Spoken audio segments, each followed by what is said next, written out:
കടം വേണോ? ലോകോത്തര ബ്രാൻഡുകളുടെ എല്ലാ മൊബൈൽ ഫോണുകളും smart T V, smart watch, headset തുടങ്ങിയ എല്ലാ ഗാഡ്ജറ്റുകളും തവണ വ്യവസ്ഥയിൽ സ്വന്തമാക്കൂ. ജ്യോതി മൊബൈൽസ്, ഏരൂർ.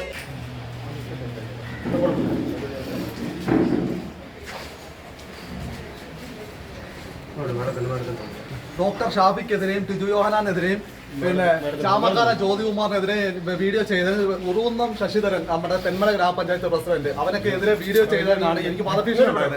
എന്റെ കാറിനകത്ത് വാളുണ്ടായിരുന്നു, ശരിയാണ്. പക്ഷെ എനിക്ക് പദഭീഷണി നിങ്ങൾ കണ്ടില്ല. ഈ പോലീസുകാരും എനിക്കെതിരായിട്ടാണ് നിൽക്കുന്നത്. ഇന്നലെ രാത്രി തൊട്ട് ഇവരെല്ലാം വിളിക്കും അവരെ.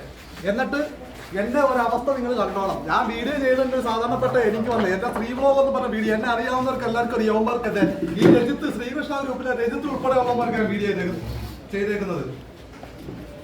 എന്നെ കോടതിക്കകത്തിട്ട് എന്നെ കൊട്ടാരക്കര ജയിലിൽ കയറ്റിയിട്ട് അവിടെ തന്നെ കൊല്ലാനാണ് പ്ലാൻ ചെയ്തേക്കുന്നത്. അതിനകത്ത് വിജയ ഹോസ്പിറ്റൽ ഷാഫിയാണ് എന്നെ കൊല്ലാൻ പ്ലാൻ ചെയ്തേക്കുന്നത്, കൊട്ടാരക്കര ജയിലിനകത്ത് കയറ്റിയിട്ട്. എനിക്ക് സംസാരിക്കാൻ മാധ്യമങ്ങളല്ല. ഞാൻ ഈ വീഡിയോ ചെയ്തതിന് ശേഷം എന്റെ കുടുംബത്തെ അവമാനിച്ചുകൊണ്ട് എനിക്ക് സ്ത്രീ കച്ചവടം വാങ്ങി എന്റെ പെണ്ണുമ്പളെ കൂട്ടിക്കൊടുത്ത് ജീവിക്കുവാന്ന് പറഞ്ഞ് ചങ്ങാതിക്കൂട്ടം എന്ന് പറഞ്ഞ ഒരു പേജിനെ കൊണ്ട് വീഡിയോ ചെയ്യിപ്പിച്ച് അന്ന് നിങ്ങൾ ഒരു മീഡിയ പോലും എന്റെ അടുത്ത്, ഞാൻ നാട്ടിൽ വന്നിട്ട് 5 ദിവസമായി, ഇത്രയും ദിവസത്തിനകത്ത് നിങ്ങളെ ഒരു മീഡിയ എന്റെ അടുത്ത് ചോദിച്ചിട്ടുണ്ടോ ഈ കാര്യം? നമ്മൾ അതിന് കേസ് കൊടുത്തിട്ടുണ്ട്. പിണറായി വിജയൻ മുഖ്യമന്ത്രി ഉൾപ്പെടെയുള്ള എല്ലാ പോലീസ് സ്റ്റേഷനും എല്ലാവർക്കും നമ്മൾ കേസ് കൊടുത്തിട്ടുണ്ട്. ഇതാണ് സംഭവം.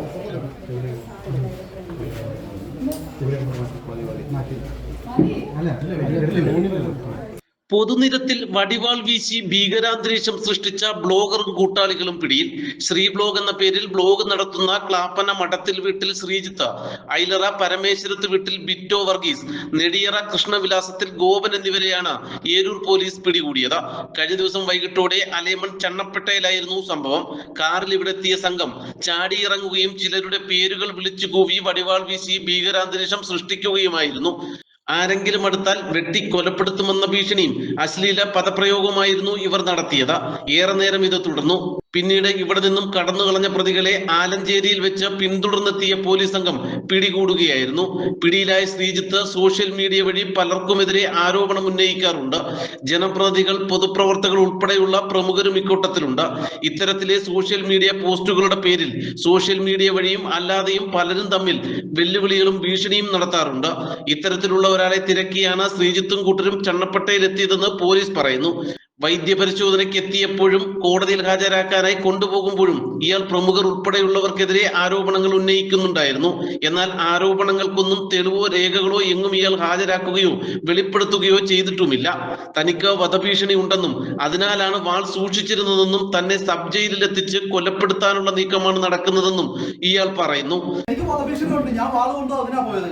ഈ ഡോക്ടർ ഷാഫി, പിന്നെ ടിജു യോഹനാനും ചാമക്കാല ജ്യോതികുമാർ എന്നെ കൊല്ലാൻ വേണ്ടി അതിനാണ് ഞാൻ പാടുപാട്ട് ഇറങ്ങിയത്. എന്റെ ജീവന് ഞാൻ സ്വയരക്ഷ നോക്കണം.